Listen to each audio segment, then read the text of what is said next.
ಸ್ನೇಹಿತರೆ, ನಿನ್ನೆ ಬೆಳಗಾವಿಯ ಸುವರ್ಣಸೌಧದಲ್ಲಿ ನಡೆದಂತಹ ಒಂದು ಅಹಿತಕರ ಘಟನೆ ಇಡೀ ರಾಜ್ಯ ಮಾಧ್ಯಮಗಳಲ್ಲಿ ನೋಡಿದೆ. ಈ ಸಂದರ್ಭದಲ್ಲಿ ಲಕ್ಷ್ಮೀ ಹೆಬ್ಬಾಳ್ಕರ್ ಅವರ ವಿರುದ್ಧ ಸಿ.ಟಿ. ರವಿ ಅವ್ಯಾಚ್ಯ ಶಬ್ದಗಳನ್ನು ಬಳಸಿದ್ರು. ಆ ಮೂಲಕ ಅವರಿಗೆ ಒಂದು ಅಪಮಾನ ಮಾಡಿದ್ದಾರೆ ಅನ್ನುವ ಒಂದು ಆರೋಪವನ್ನು ಮಾಡಿ ಕಾಂಗ್ರೆಸ್ನ ನಾಯಕರು ಸಿ.ಟಿ. ರವಿ ಅವರ ವಿರುದ್ಧ ಮುಗಿಬಿದ್ರು. ಅದಾದ ನಂತರ ಸಿ.ಟಿ. ರವಿ ಅವರ ವಿರುದ್ಧ ದೂರು ದಾಖಲಾಯಿತು. ಪೊಲೀಸರು ಕೂಡ ಅವರನ್ನು ಬಂಧನ ಮಾಡಿದರು. ಇಷ್ಟೆಲ್ಲ ಬೆಳವಣಿಗೆಗಳ ನಡುವೆ ಇದೀಗ ಸಿ.ಟಿ. ರವಿ ಮಾಧ್ಯಮಗಳೊಂದಿಗೆ ನೇರವಾಗಿ ವಿಡಿಯೋವೊಂದನ್ನು ಹರಿಬಿಡೋದ್ರ ಮೂಲಕ ಪೊಲೀಸರು ನನ್ನ ಕೊಲೆಗೆ ಪ್ರಯತ್ನವನ್ನು ಮಾಡ್ತಾ ಇದ್ದಾರೆ, ಆ ಮೂಲಕ ಕಾಂಗ್ರೆಸ್ ಸರ್ಕಾರ ನನ್ನನ್ನು ಎನ್ಕೌಂಟರ್ ಮಾಡಿಸ್ತಕ್ಕಂಥ ಒಂದು ಪ್ರಯತ್ನವನ್ನು ಮಾಡ್ತಾ ಇದೆ ಅನ್ನೋ ಒಂದು ಸ್ಫೋಟಕ ಆರೋಪವನ್ನು ಮಾಡೋದ್ರ ಮೂಲಕ ನಿಜಕ್ಕೂ ಕೂಡ ರಾಜ್ಯದ ಕಾಂಗ್ರೆಸ್ ಸರ್ಕಾರ ಈ ರೀತಿಯ ಪ್ರಯತ್ನಕ್ಕೆ ಕೈ ಹಾಕಿದೆಯಾ ಅನ್ನುವ ಚರ್ಚೆಯನ್ನು ಹುಟ್ಟಾಕಿದ್ದಾರೆ. ಹೌದು ಸ್ನೇಹಿತರೆ, ನಿನ್ನೆ ಮಧ್ಯಾಹ್ನ ನಡೆದಂತಹ ಒಂದು ಘಟನೆಯ ನಂತರ ನಡೆದಿರ್ತಕ್ಕಂಥ ಎಲ್ಲ ಒಂದು ಘಟನೆಗಳನ್ನು ನೋಡ್ತಾ ಬಂದರೆ ನಿಜಕ್ಕೂ ಕೂಡ ಕಾಂಗ್ರೆಸ್ ಸರ್ಕಾರ ಗೂಂಡಾ ವರ್ತನೆ ಮಾಡ್ತಾ ಇದೆಯಾ ಅನ್ನುವ ಅನುಮಾನಗಳು ಬರ್ತಾ ಇದ್ದಾವೆ. ಒಂದು ಕಡೆ ಆ ಸುವರ್ಣಸೌಧದ ಒಳಗೆ ಲಕ್ಷ್ಮೀ ಹೆಬ್ಬಾಳ್ಕರ್ ಬೆಂಬಲಿಗರು ನುಗ್ಗಿ 3 ಬಾರಿ ಸಿ.ಟಿ. ರವಿಯ ಮೇಲೆ ಹಲ್ಲೆಗೆ ಪ್ರಯತ್ನವನ್ನು ಮಾಡಿದರು. ಒಬ್ಬ ಶಾಸಕನಿಗೆ ಒಂದು ರಕ್ಷಣೆಯನ್ನು ಕೊಡಬೇಕಾಗಿದ್ದಂತಹ ಸರ್ಕಾರ ಆ ಗೂಂಡಾಗಳನ್ನು ತಡೆಯೋದ್ರಲ್ಲಿ ಸಂಪೂರ್ಣ ವಿಫಲರಾಯಿತು. ಅದರಲ್ಲೂ ಕೂಡ ಆ ಮಾರ್ಷಲ್ಸ್ಗಳನ್ನು ಕೂಡ ದಾಟಿ ಸಿ.ಟಿ. ರವಿಯ ಮೇಲೆ ಒಂದು ಹಲ್ಲೆಯ ಪ್ರಯತ್ನವನ್ನು ಈ ಲಕ್ಷ್ಮೀ ಹೆಬ್ಬಾಳ್ಕರ್ ಬೆಂಬಲಿಗರು ಮಾಡಿದ್ದು ನಿಜಕ್ಕೂ ಕೂಡ ಅಸಹ್ಯ ಹಾಗೂ ಅವಮಾನಕರ ಒಂದು ವಿಚಾರ. ಸಿ.ಟಿ. ರವಿ ಅವರು ಆ ಒಂದು ಘಟನೆಯ ನಂತರ ಮಾಧ್ಯಮಗಳೊಂದಿಗೆ ಮಾತನಾಡಿ ಒಂದು ಸ್ಪಷ್ಟನೆಯನ್ನು ಕೊಡ್ತಾರೆ. ನಾನು ಯಾವುದೇ ಕಾರಣಕ್ಕೂ ಲಕ್ಷ್ಮೀ ಹೆಬ್ಬಾಳ್ಕರ್ ವಿರುದ್ಧ ಆ ರೀತಿಯ ಅಶ್ಲೀಲ ಪದವನ್ನು ಬಳಸಿಲ್ಲ. ನಾನೇನಾದರೂ ಆ ರೀತಿಯ ಪದವನ್ನು ಬಳಸಿದ್ರೆ ಅದು ಸದನ ನಡೀತಿರ್ತಕ್ಕಂಥ ಸಂದರ್ಭದಲ್ಲಿ ಸಂಪೂರ್ಣವಾಗಿ ಆಡಿಯೋ ಮತ್ತು ವಿಡಿಯೋ ರೆಕಾರ್ಡಿಂಗ್ ಆಗಿರುತ್ತೆ. ಅದನ್ನು ಪರಿಶೀಲಿಸಿ ಅದನ್ನು ಬಹಿರಂಗಪಡಿಸಿ ಒಂದು ವೇಳೆ ನಾನು ಆ ರೀತಿಯ ಪದವನ್ನು ಬಳಸಿದರೆ ನನ್ನ ಮೇಲೆ ಕ್ರಮವನ್ನು ಕೈಗೊಳ್ಳ್ರಿ ಅನ್ನುವ ಒಂದು ಬಹಿರಂಗ ಹೇಳಿಕೆಯನ್ನು ಕೊಟ್ಟರು. ಈ ಒಂದು ಆಡಿಯೋ ವಿಡಿಯೋವನ್ನು ಪರಿಶೀಲನೆ ಮಾಡೋದಕ್ಕಿಂತ ಮುಂಚೆ ಸಿ.ಟಿ. ರವಿ ಅವರ ಮೇಲೆ ಕಾಂಗ್ರೆಸ್ನ ನಾಯಕರು ಮಾಡಿದಂಥ ಆರೋಪಗಳು, ಅವರ ವಿರುದ್ಧ ಮಾತನಾಡಿದಂಥ ಅಶ್ಲೀಲ ಮಾತುಗಳು ಸಿ.ಟಿ. ರವಿ ಬಳಸಿದ್ದಾರೆ ಅನ್ನೋದಕ್ಕಿಂತ ಹೆಚ್ಚಾಗಿರ್ತಕ್ಕಂಥ ರೀತಿಯ ಅಶ್ಲೀಲ ಪದಗಳನ್ನು ಕಾಂಗ್ರೆಸ್ ನಾಯಕರು ಅಲ್ಲಿ ಬಳಸಿದರು. ಸೇರಿದ್ರೆ ನಾನು ಖಂಡಿತವಾಗ್ಲೂ ಇಲ್ಲಿ ಸಿ.ಟಿ. ರವಿ ಅವರನ್ನು ಸಮರ್ಥನೆ ಮಾಡ್ಕೊಳ್ಳೋದಕ್ಕೆ ಹೋಗ್ತಾ ಇಲ್ಲ. ಒಂದು ವೇಳೆ ಸಿ.ಟಿ. ರವಿ ಅವರು ಲಕ್ಷ್ಮೀ ಹೆಬ್ಬಾಳ್ಕರ್ ಅವರ ವಿರುದ್ಧ ಆ ಅಶ್ಲೀಲ ಪದವನ್ನು ಬಳಸಿದ್ದೇ ಆದರೆ ಅದು ಖಂಡಿತವಾಗ್ಲೂ ತಪ್ಪು. ಆದರೆ ಸಿ.ಟಿ. ರವಿ ಬಳಸಿದ್ದಾರೆ ಅನ್ನೋ ಪದದ ಅದಾದ ನಂತರದ ನಡೆದಂತಹ ಘಟನೆ ನಿಜಕ್ಕೂ ಕೂಡ ಪ್ರಜಾಪ್ರಭುತ್ವಕ್ಕೆ ಒಂದು ರೀತಿಯ ಅವಮಾನ ಆಗ್ತಕ್ಕಂಥ ರೀತಿಯ ಘಟನೆಗಳು ಆ ಸುವರ್ಣಸೌಧದಲ್ಲಿ ನಡೀತು. ಏಕಾಏಕಿ ಲಕ್ಷ್ಮೀ ಹೆಬ್ಬಾಳ್ಕರ್ ಬೆಂಬಲಿಗರು ಸುವರ್ಣಸೌಧಕ್ಕೆ ನುಗ್ತಾರೆ, ಸಿ.ಟಿ. ರವಿ ಅವರನ್ನು ಎಳೆದಾಡ್ತಾರೆ, ಅವ್ರ ಮೇಲೆ ಹಲ್ಲೆ ಪ್ರಯತ್ನವನ್ನು ಕೂಡ ಮಾಡ್ತಾರೆ. ಅದಷ್ಟೇ ಅಲ್ಲದೆ ಆ ಸಂದರ್ಭದಲ್ಲಿ ಏನಾದರೂ ಸಿ.ಟಿ. ರವಿ ಅವ್ರ ಕೈಗೆ ಸಿಕ್ಕಿದ್ರೆ ಬಹುತೇಕ ಅವ್ರು ಕೊಲೆ ಆಗ್ತಕ್ಕಂಥ ಸಂಭವ ಕೂಡ ಇತ್ತು. ನೀವು ಅದನ್ನೆಲ್ಲ ದೃಶ್ಯಗಳಲ್ಲಿ ನೋಡಿದಿರಿ. ಇಷ್ಟಕ್ಕೂ ಈ ರೌಡಿಗಳನ್ನು ಸುವರ್ಣಸೌಧಕ್ಕೆ ಒಳಗೆ ಬಿಟ್ಟಿದ್ದ್ಯಾರು? ಈ ಪ್ರಶ್ನೆ ಅಂತೂ ಉಟ್ಕೊಂಡಿರೋದು ಸಹಜ. ಒಂದು ಕಡೆ ಡಿ.ಕೆ. ಶಿವಕುಮಾರ್ ತನ್ನ ರೌಡಿ ವರ್ತನೆಯನ್ನು ಮುಂದುವರಿಸಿದರೆ, ಅವರು ಬಹಿರಂಗವಾಗಿಯೇ ಸಿ.ಟಿ. ರವಿಗೆ ಬೆದರಿಕೆಯನ್ನು ಹಾಕಿದ್ದಾರೆ. ಇನ್ನೊಂದು ಕಡೆ ಲಕ್ಷ್ಮೀ ಹೆಬ್ಬಾಳ್ಕರ್, ನಿನಗೆ ಹೆಣ್ತಿಲ್ವಾ, ನಿನಗೆ ಮಗಳಿಲ್ವಾ, ಹಾಗೆ ಹೀಗೆ ಒಬ್ಬ ಹೆಣ್ಮಗಳಾಗಿ ಲಕ್ಷ್ಮೀ ಹೆಬ್ಬಾಳ್ಕರ್ ಏನೆಲ್ಲ ಮಾತಾಡಬಾರ್ದಿತ್ತೋ ಅದನ್ನೆಲ್ಲ ಮಾತಾಡಿದರು. ಅದಾದ ನಂತರ ಸಿ.ಟಿ. ರವಿ ಅರೆಸ್ಟ್ ಯಾವಾಗ ಆಗುತ್ತೋ ಅಲ್ಲಿಂದ ಆಚೆಗೆ ಪೊಲೀಸರು ನಡ್ಕೊಂಡಿರ್ತಕ್ಕಂಥ ರೀತಿ ನಿಜಕ್ಕೂ ಕೂಡ ಅನುಮಾನವನ್ನು ಹುಟ್ಟಿಸ್ತಾ ಇದೆ. ರಾಜ್ಯದ ಒಬ್ಬ ಹಿರಿಯ ನಾಯಕ, ಸಾಕಷ್ಟು ಬಾರಿ ವಿಧಾನಸಭೆ ಹಾಗೂ ವಿಧಾನ ಪರಿಷತ್ಗೆ ಸದಸ್ಯರಾಗಿ ಆಯ್ಕೆಯಾಗಿದ್ದಾರೆ, ರಾಜ್ಯದ ಮಂತ್ರಿಯಾಗಿಯೂ ಕೂಡ ಕಾರ್ಯನಿರ್ವಹಿಸಿರ್ತಕ್ಕಂಥ ಒಬ್ಬ ಸಿ.ಟಿ. ರವಿ ಅವರನ್ನು ನಿಜಕ್ಕೂ ಕೂಡ ರಾಜ್ಯದ ಪೊಲೀಸ್ನ ನಡೆಸ್ಕೊಂಡಿರ್ತಕ್ಕಂಥ ರೀತಿ ಅನುಮಾನಕ್ಕೆ ಕಾರಣ ಆಗಿದೆ. ಸುಮಾರು 7-7:30 ಸಂದರ್ಭಕ್ಕೆ ಸಿ.ಟಿ. ರವಿ ಅವರ ಬಂಧನ ಆಗುತ್ತೆ. ಅಲ್ಲಿಂದ ರಾತ್ರಿ 3 ಗಂಟೆವರೆಗೂ ಸುಮಾರು 4 ಜಿಲ್ಲೆಗಳ 8 ಪೊಲೀಸ್ ಠಾಣೆಗೆ ಸಿ.ಟಿ. ರವಿ ಅವರನ್ನು ಕರೆದೊಯ್ತಾರೆ. ಇದರ ಅವಶ್ಯಕತೆ ಏನಿತ್ತು ಅನ್ನೋದು ಈ ಕ್ಷಣಕ್ಕೂ ಕೂಡ ಸ್ಪಷ್ಟವಾಗಿಲ್ಲ. ಆದರೆ ಪೊಲೀಸ್ ಹೇಳ್ತಾರೆ, ಸಿ.ಟಿ. ರವಿ ಅವರ ರಕ್ಷಣೆಗೋಸ್ಕರ ನಾವು ಈ ರೀತಿಯ ಜಾಗವನ್ನು ಬದಲಾಯಿಸ್ತಿದ್ವಿ, ಹಾಗೆ ಹೀಗೆ. ಆದರೆ ಸಿ.ಟಿ. ರವಿ ಆರೋಪ ಮಾಡ್ತಾರೆ, ಈ ಪೊಲೀಸ್ ಅವರಿಗೆ ಯಾರೋ ಮೇಲಿನಿಂದ ನಿರ್ದೇಶನವನ್ನು ಕೊಡ್ತಾ ಇದ್ದಾರೆ, ಅವ್ರ ನಿರ್ದೇಶನದಂತೆ ಈ ಪೊಲೀಸ್ ಅವರು ವರ್ತನೆಯನ್ನು ಮಾಡ್ತಿದ್ದಾರೆ, ಇವರು ಕೂಡ ಅಸಹಾಯಕರಾಗಿದ್ದಾರೆ. ಯಾರ್ದು ಫೋನ್ ಬರುತ್ತೋ ಆ ಸಂದರ್ಭದಲ್ಲಿ ಅವರು ಸಿ.ಟಿ. ರವಿನ ಎಲ್ಲಿ ಕರ್ಕೊಂಡು ಹೋಗ್ರಿ ಅಂತಾರೋ ಅಲ್ಲಿ ಕರ್ಕೊಂಡು ಹೋಗ್ತಿದ್ದಾರೆ ಅನ್ನುವ ಆರೋಪವನ್ನು ಸಿ.ಟಿ. ರವಿ ಮಾಡ್ತಾರೆ. ಇನ್ನೊಂದು ಕಡೆ ಬೆಳಗಿನ ಜಾವ 3 ಗಂಟೆಯಲ್ಲಿ ರೊಚ್ಚಿಗೆದ್ದಂತಹ ಸಿ.ಟಿ. ರವಿ ಮಧ್ಯ ರಸ್ತೆಯಲ್ಲೇ ಕುಳಿತುಕೊಂಡು ಪೊಲೀಸ್ನರ ವಿರುದ್ಧ ಪ್ರತಿಭಟನೆಯನ್ನು ಮಾಡ್ತಾರೆ. ನನ್ನ ಎನ್ಕೌಂಟರ್ ಮಾಡ್ತಕ್ಕಂಥ ಪ್ರಯತ್ನಕ್ಕೆ ಈ ಪೊಲೀಸ್ನರು ಕೈ ಹಾಕಿದ್ದಾರೆ ಅನ್ನುವ ಬಹುದೊಡ್ಡ ಆರೋಪವನ್ನು ಕೂಡ ಮಾಡ್ತಾರೆ. ಇಷ್ಟು ನಡುವೆ ಪೊಲೀಸ್ನರ ಮೇಲೆ ನಮಗೆ ಅನುಮಾನ ಬರೋದಕ್ಕೆ ಪ್ರಮುಖ ಕಾರಣ, ಯಾವಾಗ ಸಿ.ಟಿ. ರವಿ ಅವರನ್ನು ಬಂಧನ ಮಾಡ್ತಾರೋ ಅದಾದ ನಂತರ ಯಾವುದೇ ಆರೋಪಿಗಾಗಲಿ ಅವರ ವಕೀಲರನ್ನು ಸಂಪರ್ಕ ಮಾಡ್ತಕ್ಕಂಥ ಎಲ್ಲ ಹಕ್ಕುಗಳು ಕೂಡ ಇರ್ತವೆ.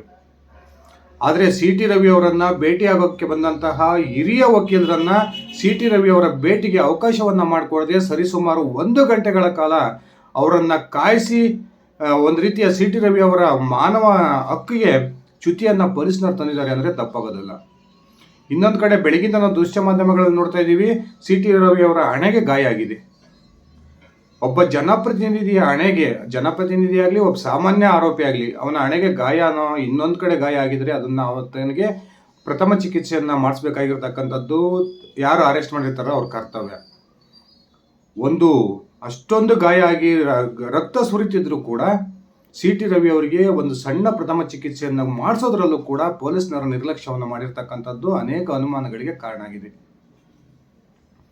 ಒಂದು ಕಡೆ ಇಡೀ ರಾಜ್ಯದ ಇತಿಹಾಸದಲ್ಲಿ ನಿನ್ನೆ ಸುವರ್ಣಸೌಧದಲ್ಲಿ ನಡೆದಂತಹ ಒಂದು ಗಲಾಟೆ ಕಪ್ಪು ಚುಕ್ಕಿ ಅಂದರೆ ತಪ್ಪಾಗೋದಿಲ್ಲ. ಕರ್ನಾಟಕದ ಇತಿಹಾಸದಲ್ಲಿ ವಿಧಾನಸೌಧದೊಳಗೆ ನುಗ್ಗಿ ಈ ರೀತಿಯ ಗಲಾಟೆಯನ್ನು ಮಾಡಿರ್ತಕ್ಕಂಥದ್ದು ಈ ಕ್ಷಣದವರೆಗೂ ಕೂಡ ನಡೆದಿರಲಿಲ್ಲ. ಆದರೆ ಈ ಕಾಂಗ್ರೆಸ್ ಸರ್ಕಾರದಲ್ಲಿ ನಡೆದಿರ್ತಕ್ಕಂಥದ್ದು ನಿಜಕ್ಕೂ ಕೂಡ ಇಡೀ ರಾಜ್ಯ ತಲೆ ತಗ್ಸ್ತಕ್ಕಂಥ ಒಂದು ವಿಚಾರ. ನಿಜಕ್ಕೂ ಸಿ.ಟಿ. ರವಿ ಒಂದು ವೇಳೆ ಲಕ್ಷ್ಮೀ ಹೆಬ್ಬಾಳ್ಕರ್ ಅವರ ವಿರುದ್ಧ ಅವ್ಯಾಚ್ಯ ಶಬ್ದಗಳನ್ನು ಬಳಸಿದ್ದೆ ಆದರೆ ಅದು ಸಿ.ಟಿ. ರವಿ ಅವರು ಮಾಡಿರ್ತಕ್ಕಂಥ ಬಹುದೊಡ್ಡ ಪ್ರಮಾದ, ಅವರಿಗೆ ತಕ್ಕ ಶಿಕ್ಷೆ ಆಗಲೇಬೇಕು. ಇದನ್ನು ಯಾರೂ ಕೂಡ ಅಲ್ಲಗಳೆಯಲ್ಲ. ಆದರೆ ಅದಾದ ನಂತರ ಆ ಸಂದರ್ಭದಲ್ಲಿ ಲಕ್ಷ್ಮೀ ಹೆಬ್ಬಾಳ್ಕರ್ ಅವರ ಒಂದು ವರ್ತನೆ ಕೂಡ ಅನುಮಾನ ಹುಟ್ಟಿಸುತ್ತೆ. ಸಿ.ಟಿ. ರವಿ ಅಮಿತ್ ಶಾ ಅವರು ಅಂಬೇಡ್ಕರ್ ವಿರುದ್ಧ ಅವಹೇಳನಕಾರಿಯಾಗಿ ಮಾತಾಡಿದ್ದಾರೆ ಅನ್ನುವ ವಿಚಾರದ ಕುರಿತು ಆ ಸದನದಲ್ಲಿ ಚರ್ಚೆ ನಡೀತಿರ್ತದೆ. ಆ ಸಂದರ್ಭದಲ್ಲಿ ಕಾಂಗ್ರೆಸ್ನ ವಿಧಾನ ಪರಿಷತ್ ಸದಸ್ಯರು, ಬಿಜೆಪಿ ಸದಸ್ಯರು ಕೂಡ ಪರಸ್ಪರ ವಾಗ್ದಾಳಿಯನ್ನು ನಡೆಸ್ತಾ ಇರ್ತಾರೆ. ಅಂತಹ ಸಂದರ್ಭದಲ್ಲಿ ಸಿ.ಟಿ. ರವಿ ಅವರ ಕುರಿತು ತೀರಾ ವೈಯಕ್ತಿಕ ಮಟ್ಟಕ್ಕೆ ಇಳಿದು ಲಕ್ಷ್ಮೀ ಹೆಬ್ಬಾಳ್ಕರ್ ನೀನು ಕೊಲೆಗಡಕ ಹಾಗೆ ಹೀಗೆ ಅನ್ನುವ ಮಾತುಗಳನ್ನು ಪ್ರಯೋಗ ಮಾಡ್ತಾರೆ. ಅದಾದ ನಂತರ ಅವರಿಗೆ ತಕ್ಕ ಉತ್ತರ ಕೊಡೋ ಪ್ರಯತ್ನದಲ್ಲಿ ಸಿ.ಟಿ. ರವಿ ಈ ರೀತಿಯ ಮಾತನಾಡಿದ್ದಾರೆ ಅನ್ನುವ ಆರೋಪ ಕಾಂಗ್ರೆಸ್ನ ಒಂದು ಶಾಸಕರದ್ದು. ಆದರೆ ಯಾವಾಗ ಸಿ.ಟಿ. ರವಿ ಅವರು ಈ ರೀತಿಯ ಒಂದು ಆಕ್ಷೇಪಾರ್ಹ ಮಾತನ್ನು ಲಕ್ಷ್ಮೀ ಹೆಬ್ಬಾಳ್ಕರ್ ವಿರುದ್ಧ ಮಾತಾಡಿದ್ರು ಅನ್ನುವ ಆರೋಪವನ್ನು ಈ ಕಾಂಗ್ರೆಸ್ ನಾಯಕರು ಮಾಡ್ತಾ ಇದ್ದಾರೆ. ಆದರೆ ಅವರು ತಕ್ಷಣಕ್ಕೆ ಅದನ್ನ ರಿಯಾಕ್ಟ್ ಮಾಡಿರಲಿಲ್ಲ. ಲಕ್ಷ್ಮೀ ಹೆಬ್ಬಾಳ್ಕರ್ ಸಿ.ಟಿ. ರವಿ ಮಾತಾಡಿದರೆ ಅನ್ನೋ ಒಂದು ಅಂಶವನ್ನು ಬಹಿರಂಗಪಡಿಸಿದ್ದು ಸಿ.ಟಿ. ರವಿ ಮಾತಾಡೋದಕ್ಕಿಂತ 10 ನಿಮಿಷದ ನಂತರ. ನಿಜಕ್ಕೂ ಸಿ.ಟಿ. ರವಿ ಆ ರೀತಿಯ ಮಾತನ್ನೇ ಆಡಿದ್ದೆ ಆದರೆ ತಕ್ಷಣಕ್ಕೆ ಯಾಕೆ ಲಕ್ಷ್ಮೀ ಹೆಬ್ಬಾಳ್ಕರ್ ರಿಯಾಕ್ಟ್ ಮಾಡಲಿಲ್ಲ ಅನ್ನೋದು ಇಲ್ಲಿ ಅನುಮಾನ ಹುಟ್ಟಿಸ್ತಾ ಇದೆ. ಅದಿರಲಿ ಸ್ನೇಹಿತರೆ, ಸಿ.ಟಿ. ರವಿ ಮಾತಾಡಿದಾರೋ ಬಿಟ್ಟಿದಾರೋ, ಲಕ್ಷ್ಮೀ ಹೆಬ್ಬಾಳ್ಕರ್ ಏನು ಮಾತಾಡಿದ್ರು, ಅದಕ್ಕೆ ಸಿ.ಟಿ. ರವಿ ಏನು ಉತ್ತರ ಕೊಟ್ಟರು, ಇದೆಲ್ಲ ಕೂಡ ಅಲ್ಲಿ ಸದನದಲ್ಲಿ ರೆಕಾರ್ಡ್ ಆಗಿರುತ್ತೆ. ಸತ್ಯ ಇವತ್ತೆಲ್ಲ ನಾಳೆ ಹೊರಗೆ ಬಂದೇ ಬರುತ್ತೆ. ಸಿ.ಟಿ. ರವಿ ತಪ್ಪು ಮಾಡಿದರೆ ಸಿ.ಟಿ. ರವಿ ವಿರುದ್ಧ ಕ್ರಮ ಆಗುತ್ತೆ, ಲಕ್ಷ್ಮೀ ಹೆಬ್ಬಾಳ್ಕರ್ ತಪ್ಪಿದರೆ ಲಕ್ಷ್ಮೀ ಹೆಬ್ಬಾಳ್ಕರ್ ವಿರುದ್ಧ ಕ್ರಮ ಆಗುತ್ತೆ. ಆದರೆ ಅದಾದ ನಂತರ ಸದನದ ನಡೀತಿರ್ತಕ್ಕಂಥ ಸ್ಥಳಕ್ಕೆ ಈ ಲಕ್ಷ್ಮೀ ಹೆಬ್ಬಾಳ್ಕರ್ ಬೆಂಬಲಿಗರು ಹೋಗಿ ಮಾಡಿದಂಥ ಹಲ್ಲೆಯ ಪ್ರಯತ್ನ ನಿಜಕ್ಕೂ ಕೂಡ ಸಂಪೂರ್ಣವಾಗಿ ರಾಜ್ಯ ಸರ್ಕಾರದ ವೈಫಲ್ಯ ಅಂದರೆ ತಪ್ಪಾಗೋದಿಲ್ಲ. ಸದನದಲ್ಲೇ ಒಬ್ಬ ಶಾಸಕನಿಗೆ ಒಂದು ರಕ್ಷಣೆಯನ್ನು ಕೊಡೋಕ್ಕೆ ಸಾಧ್ಯವಾಗದೇ ಇರತಕ್ಕಂಥ ಸರ್ಕಾರ ಜನಸಾಮಾನ್ಯರನ್ನು ರಕ್ಷಣೆ ಮಾಡುತ್ತಾ? ಇದು ಪ್ರಶ್ನೆ ನಿಜಕ್ಕೂ ಕೂಡ ಉಟ್ಕೊಂಡಿರ್ತಕ್ಕಂಥದ್ದು. ಅದಾದ ನಂತರ ಪೊಲೀಸ್ ಈ ಕ್ಷಣಕ್ಕೂ ನಡ್ಕೊಳ್ತಿರ್ತಕ್ಕಂಥ ರೀತಿ, ಏನೋ ರಾತ್ರಿ ನಾವು ಜಡ್ಜ್ ಮುಂದೆ ಅವರನ್ನು ಪ್ರೊಡ್ಯೂಸ್ ಮಾಡಬೇಕು ಅಂತಿದ್ವಿ, ಆದರೆ ಜಡ್ಜು ರಾತ್ರಿ ಪ್ರೊಡ್ಯೂಸ್ ಮಾಡೋಕ್ಕೆ ಪರ್ಮಿಷನ್ ಕೊಡಲಿಲ್ಲ, ಈಗ ಪ್ರೊಡ್ಯೂಸ್ ಮಾಡ್ತೀವಿ ಅಂತ ಹೇಳಿದ್ದಾರೆ ಪೊಲೀಸ್ನವರು. ಅದಿರಲಿ, ಅದು ಜಡ್ಜನ ವಿವೇಚನೆಗೆ ಬಿಟ್ಟಂಥ ವಿಚಾರ. ಆದರೆ 24 ಗಂಟೆ ಟೈಮ್ ಇರುತ್ತೆ. ಅಷ್ಟರೊಳಗೆ ಸಿ.ಟಿ. ರವಿ ಅವರನ್ನು ಜಡ್ಜ್ ಮುಂದೆ ಹಾಜರುಪಡಿಸ್ತಾರೆ, ಮುಂದಿನ ಕ್ರಮವನ್ನು ಜಡ್ಜ್ ತಗೊಳ್ತಾರೆ.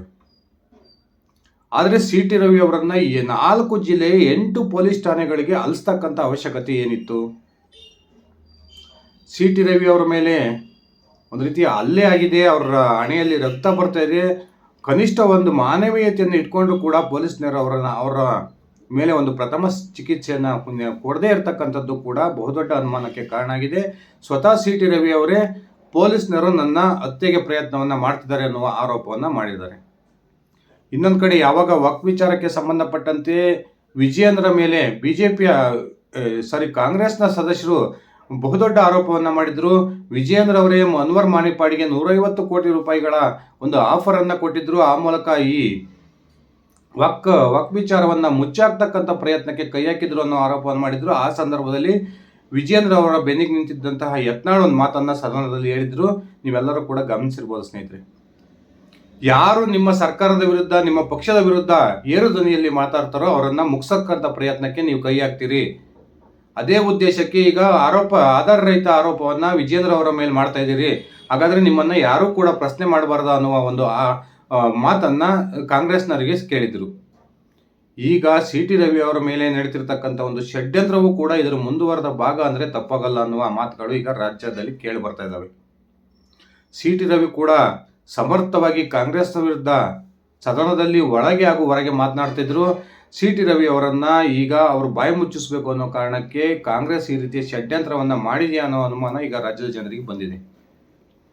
ಸ್ನೇಹಿತರೆ, ನಿಮ್ಮ ಅಭಿಪ್ರಾಯದ ಪ್ರಕಾರ ಸಿ ಟಿ ರವಿ ಅವರನ್ನ ಪೊಲೀಸ್ ನಡೆಸಿಕೊಂಡಿರ್ತಕ್ಕಂಥ ರೀತಿ ನಿಜಕ್ಕೂ ಸರಿಯಾಗಿದೆಯಾ ಅಥವಾ ತಪ್ಪ?